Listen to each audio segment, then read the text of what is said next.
So today we're going to go over the Excel solver first. And to be able to do that, we need to first activate the Excel solver add-in for Excel, of course. We start with the options over here. So you just go to file over here in a new worksheet and go to options and then check the add-ins over here. Now in add-ins, you will see some files, locations, etc. You just need to find the manage part and just click on go. And from here, activate solver add-in.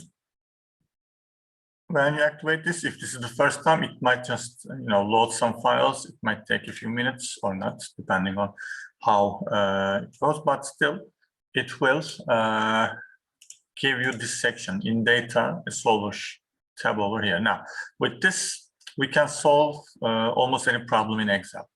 Almost any OR problem, at least in Excel. We can solve linear or non-linear stuff over here, depending on what we need. And this is just a simple solver.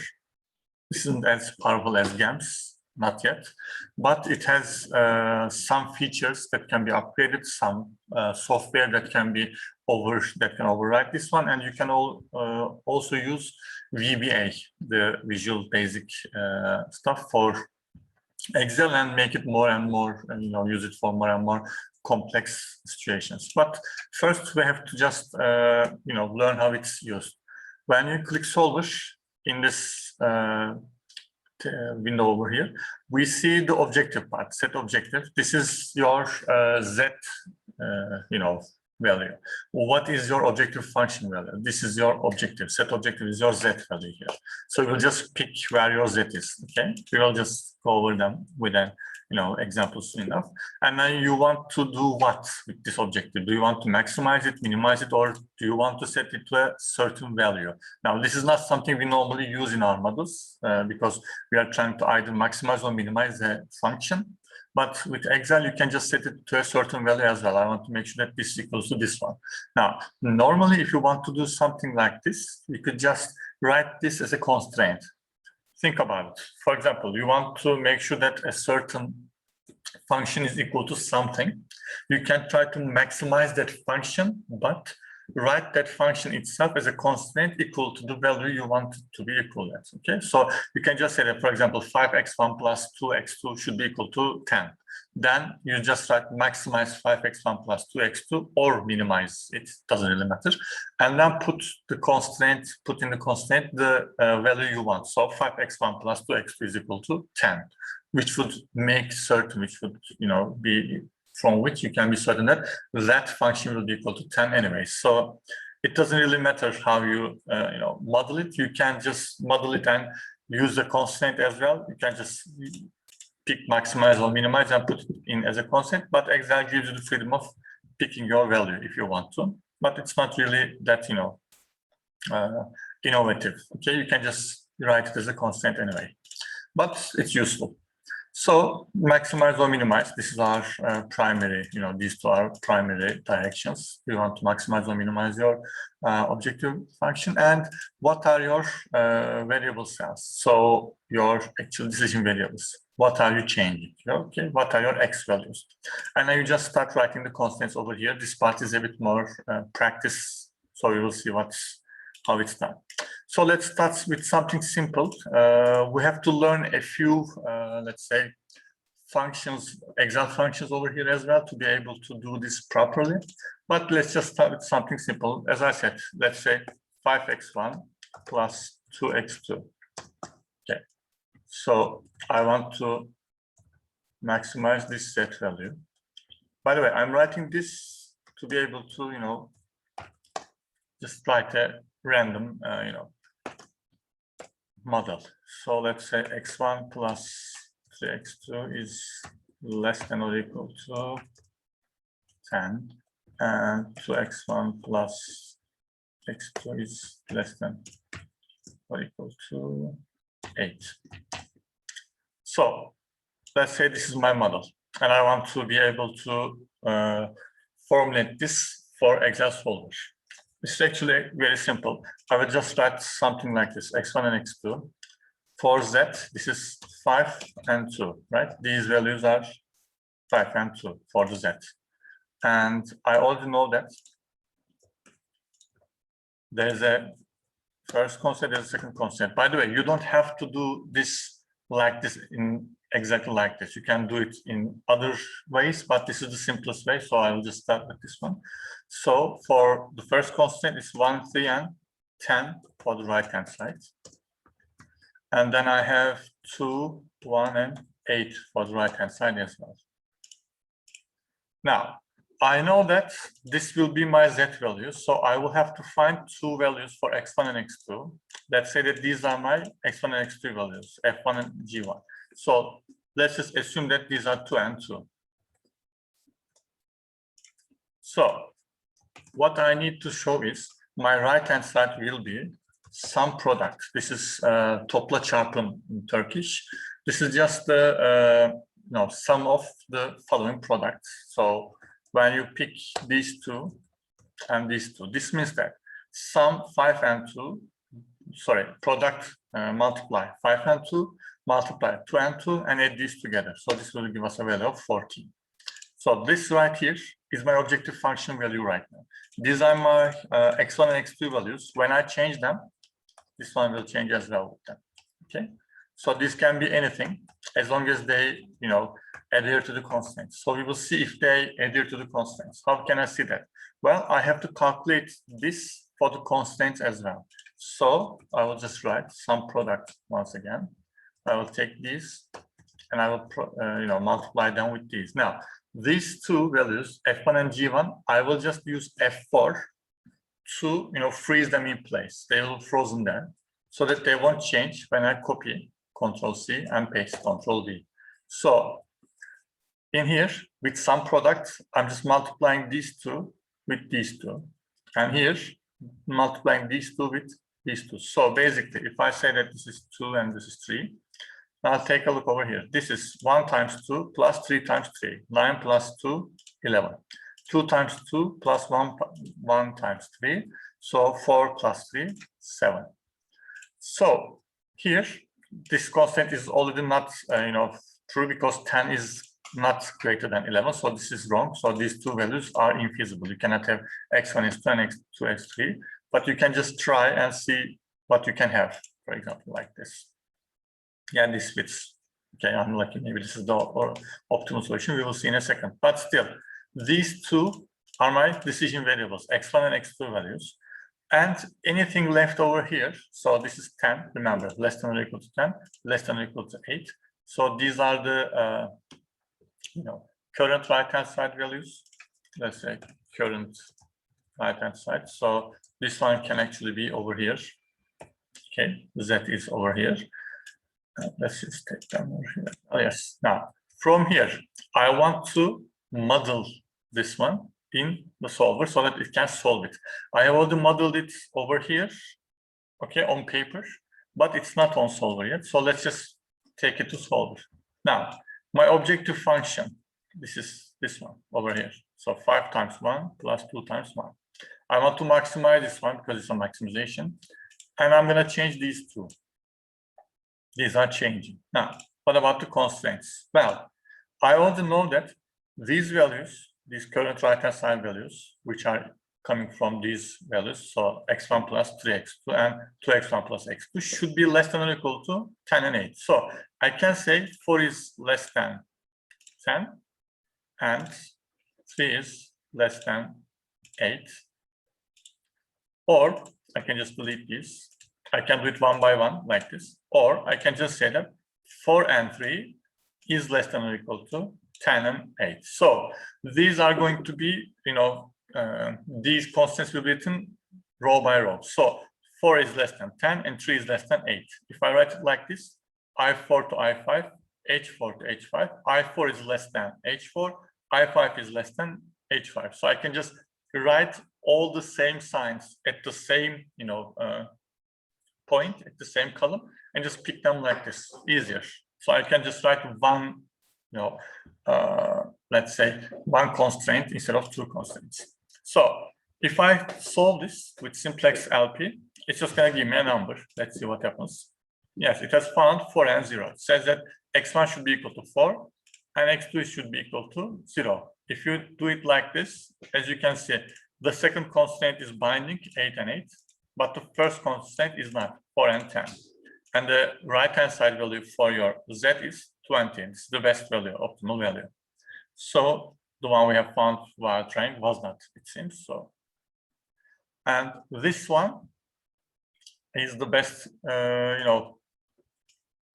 value, and I can just resolve it, and I can check sensitivity, or I can check answer all limits and just say okay, and I will have lots of different reports over here to check.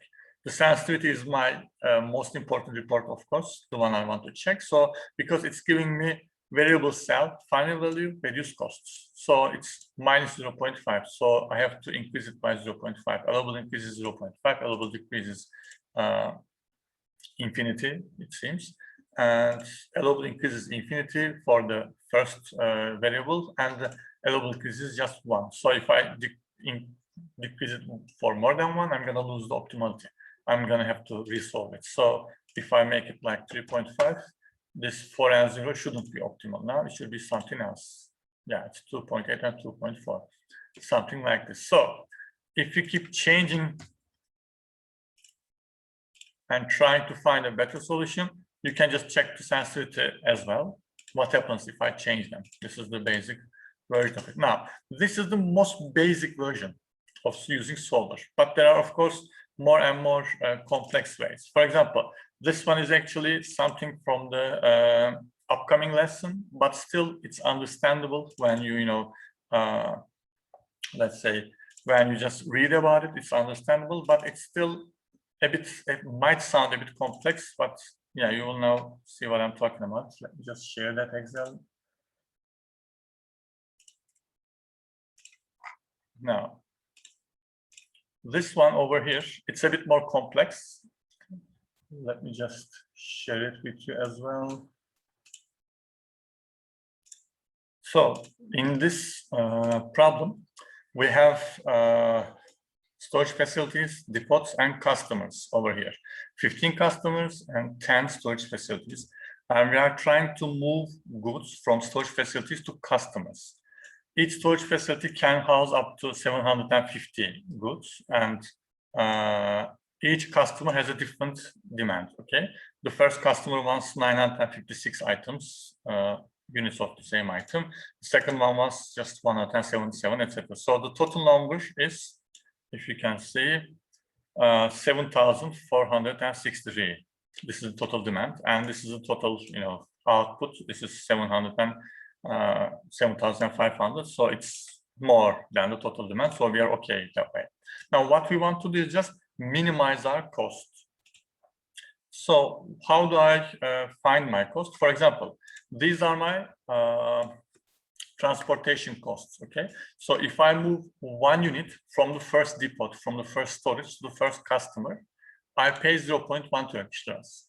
It's pretty, cheap. If I move from the first depot, from the first storage facility to the second customer, just 1 unit, I pay 7.6 Turkish liras, and etc., etc. So what happens here is, if I move something like 100 units, I pay 10 Turkish liras. So what's going on here? The sum product. I'm taking this matrix over here. This is a matrix, as you can see, and I'm multiplying it with this matrix. Okay. This sum product is actually the product of each cell with its corresponding cell, and then summing them all. It's a dot product. I think you can remember dot product stuff. So what happens here is just a dot product. It's not a matrix production, matrix multiplication, just a dot product over here. So not the vectorial one, just a dot product. So what happens here is we're just taking this coefficient and multiplying it with x11. So this is actually x11, x12, x13, x14, x15, etc. So they're all being multiplied by its own coefficient, and then they're all added. So what we have here is C1 x11, or C11, let's say, plus C12 times x12 plus C13 times x13, etc. So this is what's happening over here, the sum product. This is actually the same as, GAMS. It's using the same mentality over there. So we are just multiplying all these coefficients with the variables over here. We don't know their values yet. We have variables over here, but we don't know their values yet. So what kind of a constant can we have over here? But first of all, we have these, the supply constraints. Each depot, each storage facility cannot hold more than 750.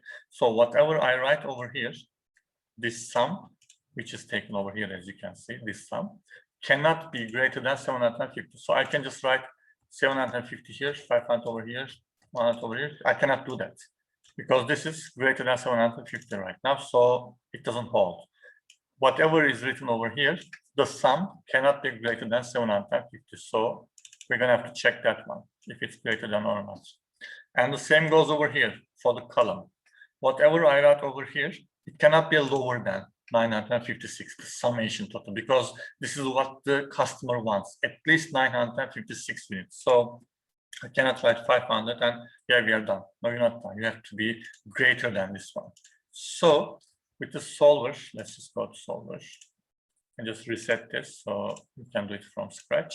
We have to pick what our objective is. Well, our objective is over here, this one.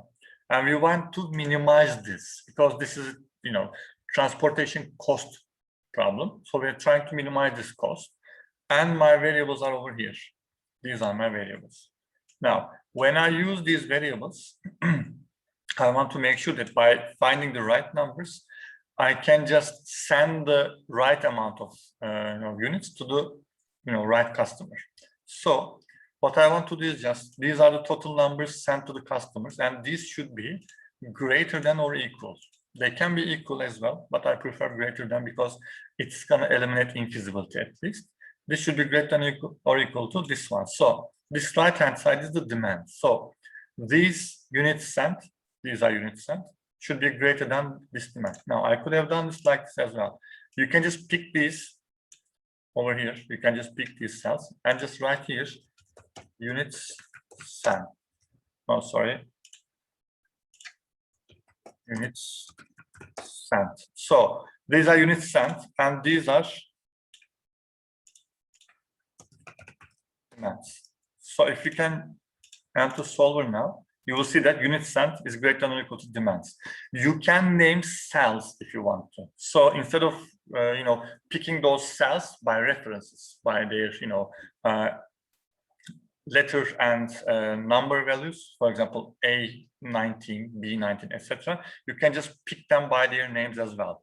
So as you can see, if I pick this one, this is B29. If I pick this one, this is D29, but if I pick all these cells, they are units sent. So I have given this set of cells a name, unit sent, and this set of cells has another name, demands. Now I can write these as well. This is the supplies, so I will just say supplies. And this one is again units, let's say left, or units leaving. I'm trying to, differentiate with units sent and units leaving. Units sent is for the customers. Units leaving is for units that are leaving the, storage facilities. So now I know that with solver, I can just say add these, which will be the units leaving after I click on the constraint, should be less than or equal to these. Let's see. Yes, units leaving should be less than the supplies. Okay, so what about this one? Let's just name these as well. These are my variables. So let me check the solver. Yes, change the variables. So what happens here is I'm just trying to make sure that I'm picking the right cells by naming them first and checking if they are named in the solver as well. So when I say, okay, solve this one, it will just find me a solution again. So it's saying that, okay, send them like this. So the first storage facility should send the first, customer 750 units and nothing to anyone else. Okay, just use it for the first customer. The second one just sends the all units. It can send to 8 customer and etc. And as you can see, there's a depot that's not sending everything because the demand is less than the supply. So yeah, obviously there will be some, not shortages, but leftover units, let's say.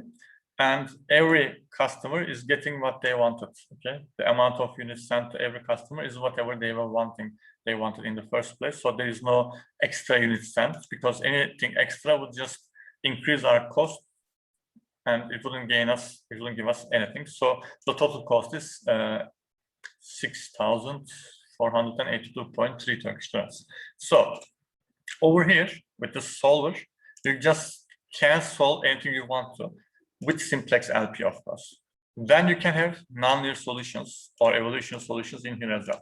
Now, with nonlinearity, which we're going to say in the second, OR course, OR2, with nonlinearity, it gets a bit more complex, and solver is a bit slower when compared to GAMS and other programs. But still, it has room to improve, because there are lots of free and paid upgrades to the solver, Excel solver.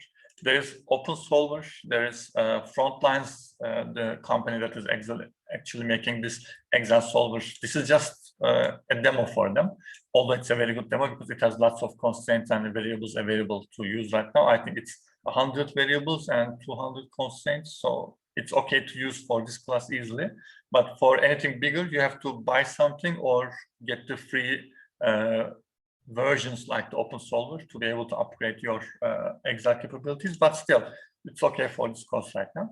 So you can upgrade this one and it gets faster, but still Excel has some drawbacks. With very large models, it's going to get harder and harder to model and solve, because with very large models, every data is kept on the same page you are modeling, so it gets slow, extremely fast. But with small to medium models, you're fine. You can just solve anything and do it fast and easily with Excel. But what about other type of questions? For example, you can let's just randomize some stuff.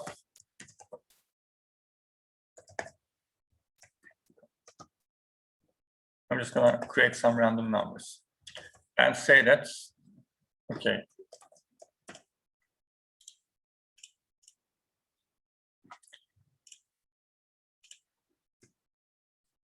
and another.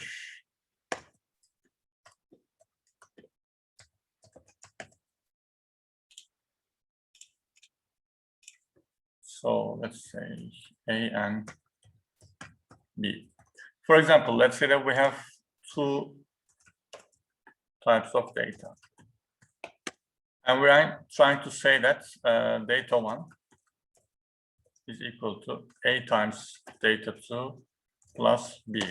Do you know what this is? You can write it like this as well. Y is equal to AX plus B. You know what this is?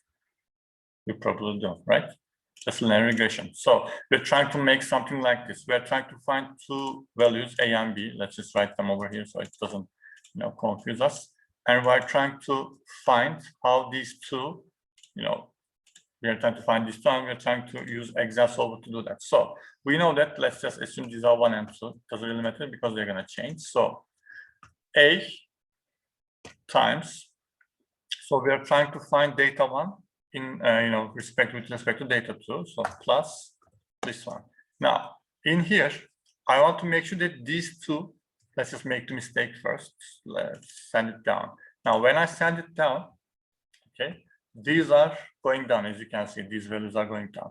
I want to make sure that they are frozen there, okay, so that they don't move, because these are my variables. These shouldn't change.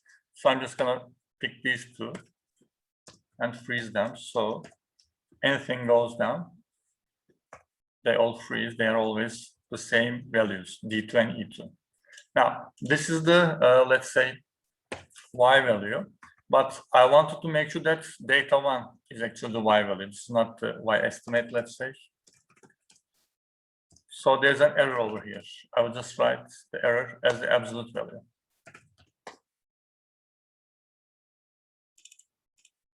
Now, with this absolute value, I know that this, let's say, average, this error should be minimized. Now I'm trying to minimize this error.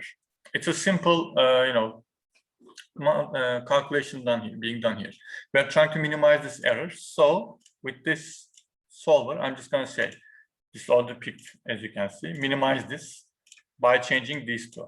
Now, if I leave it as simplex LP, let's say, yeah, this is not an LP. It's just giving me a, error saying that, okay, this is not an LP. Are you sure this is an LP? Try to do something else. And it's just telling me to change stuff as well. Okay. Oops. Objective has gone. Let's try it. Yeah. Yes. As you can see, it's not linear. Create a linear report to see where it's not, linear. So we're just gonna change it to nonlinear, GRG nonlinear, or we can use evolutionary as well. Doesn't really matter. And we will just say solve. Now, it will try to solve, and it will try to find two numbers that will give the least amount of error. But these numbers are always positive right now. So this one over here, make unconstant variables non-negative. If I don't tick this, if this is unticked, then it can just pick negative numbers as well. There's a possibility of picking negative numbers as well. But I don't know, maybe it will, maybe it won't. It doesn't need the negative numbers right now. But in some models, negative numbers might be, might be a better fit, or might make the solution more optimal. There are other options as well. Over here, for nonlinearity, you can use multi-start and central derivatives. Now, taking the derivative central means that it's making more and more calculations per each iteration, and it's a bit slower, but it's a more sure, it's a surer way, let's say, of getting a better solution. But with multi-start, as it's a, let's just close this one because I don't want to see this Excel right now. Yeah. But with multi-start, it's just starting over and over again and trying different ways. You will understand why this is happening in the second course, but it's useful over here. Let's not dwell on it. But when I say solve, it's going to give me an error right now. And it says that, okay, all variables must have both upper and lower bounds. Now, it's asking me to find, to set at least these two between two values. So I have to pick these variables and say that, okay, they're going to be less than 10. And they are going to be greater than or equal to minus 10. So just look inside these two values. This is what I'm telling Excel solver to do. Just go between minus 10 and plus 10 and try to get a better value. So it's trying to get a better value and saying that, oh, this is better. All right. But still, it can go and on. But as long as there is multi-start, it can find better values at some point. This is an easy problem. So it will not be able to find out of better points because, as I said, it's an easy problem. So it's just finding an optimal solution or thinking that it's an optimal solution. So it's just said, okay, this is done. But with LP, with these values, with these solver models, by the way, as you can see, each sheet has its own solver model. So when I click solver in the second sheet, it's just giving me the solver for this sheet. But if I go back here and click solver over here, it's just giving me solver for this sheet. So let's say each of them has their own solver, so you cannot mix and match them. So when you are trying to do, trying to use solver, make sure that your variables, your objective function, your constants, they are all in the same sheet. It's easier that way.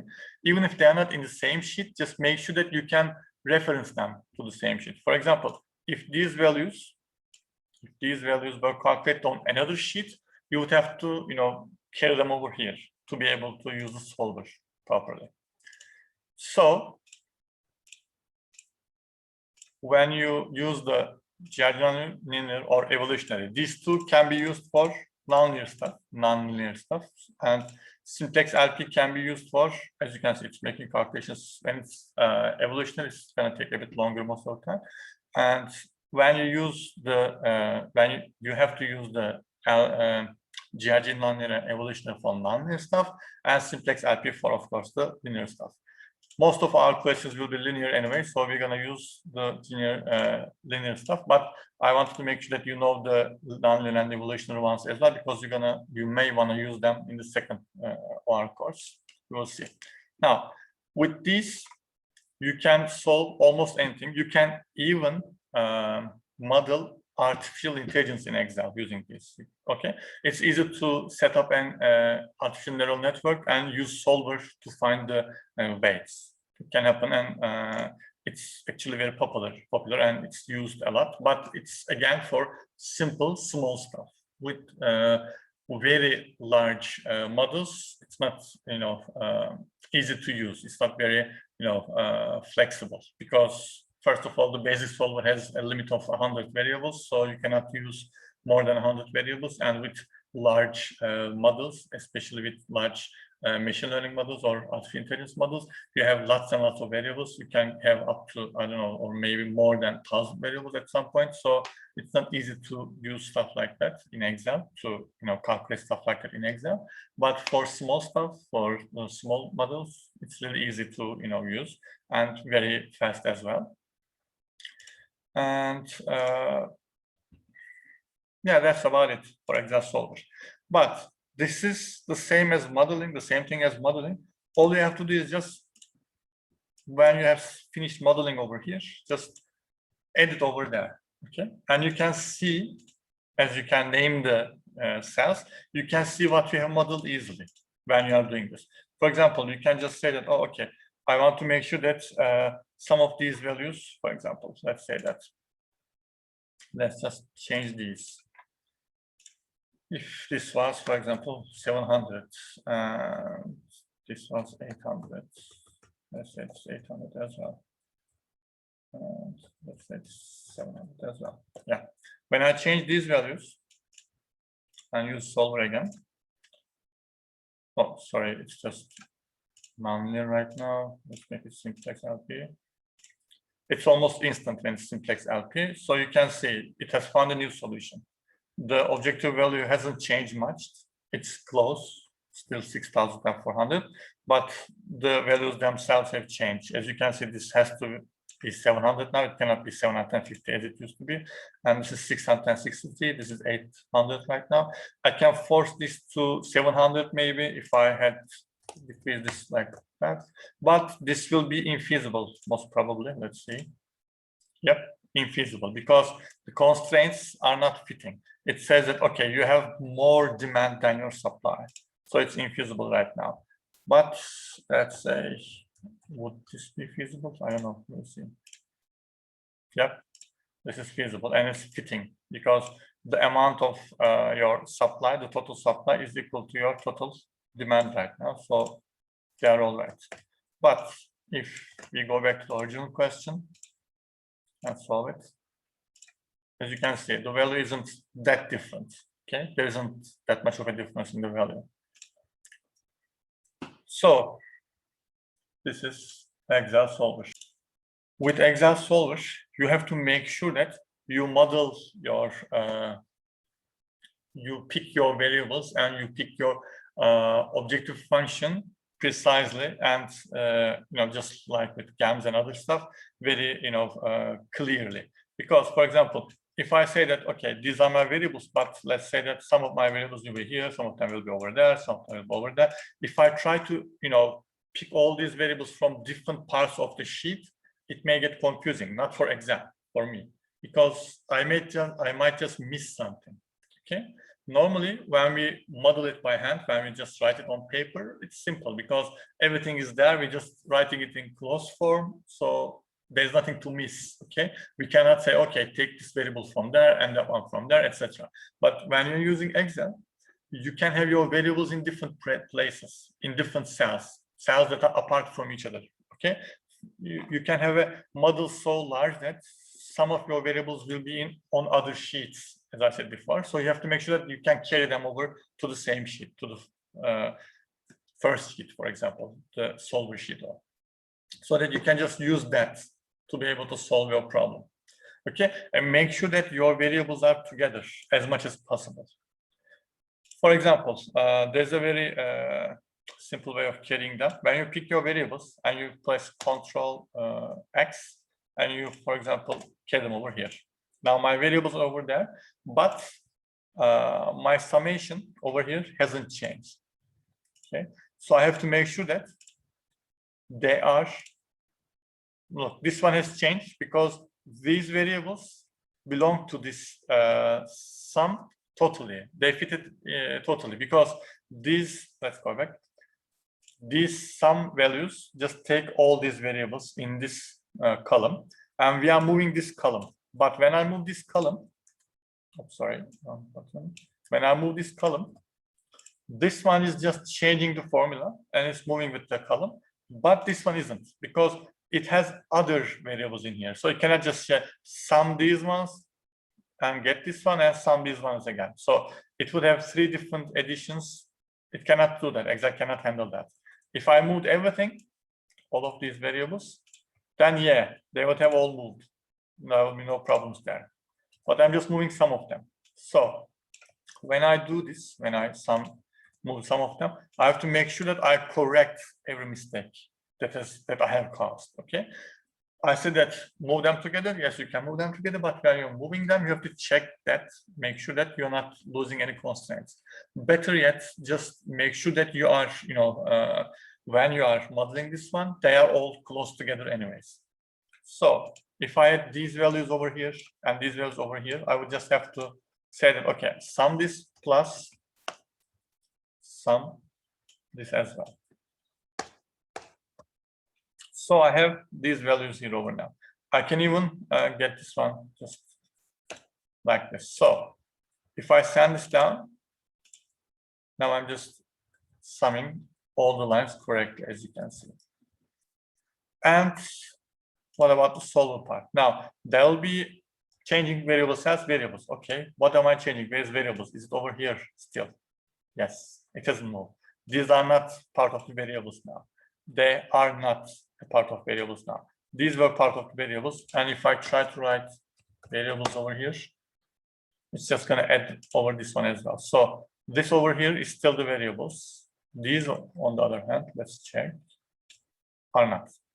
So what I really have here is just, let's say, extra names. So I will just get into name manager and check that.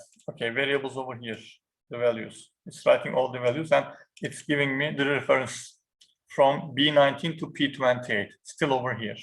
So I will just change this. Let's see if I can change it. I'll say just take these and take these as well. So they have changed. They are taking these and these now. Okay, let's clear and see if it's gonna work. I've never tried this before either. It should work though. I usually don't move stuff when they are done. So we're gonna change variables to over here. When you're picking more than one set of variables, you're gonna use the control key, press control and pick these over here as well. So let's see what happens. So yeah, it has found values and they are the same, I guess. Well, the objective function is of course wrong because right now it's trying to sum these two, but it should actually be something like this. So I have to correct that one as well. Sum product over here. And over here. Now solve it once again, please. Yeah, same, 6482.3. So yeah, you can move your variables, but you have to correct your model after that. Better yet, don't move your variables. Just make sure that they are next to each other when you're just forming your Excel sheet. It's easier that way. Okay, any questions with this one?